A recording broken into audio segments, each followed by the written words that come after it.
18व्या लोकसभेतही आता मराठा खासदारांचा बोलबाला दिसतोय।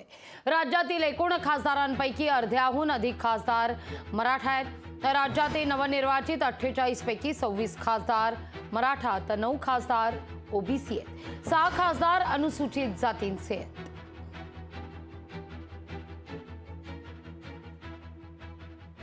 लोकसभेच्या निवडणुकीमध्ये महाराष्ट्रातील 48 खासदारांपैकी विविध पक्षाचे 30 खासदार हे मराठा समाजाचे निवडून आलेले आहेत। याचा अर्थ ही मराठा समाज विरोधी लाट होती आणि मराठेतर अशा प्रकारचं जे वातावरण निर्माण करण्याचा प्रयत्न झाला, तसं काही याच्यामध्ये या निकालाच्या अनुषंगाने दिसून येत नाही।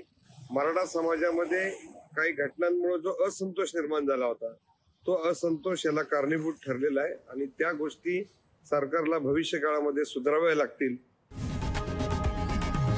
लोकशाही मराठी ऐका, पहा, जागरूक रहा।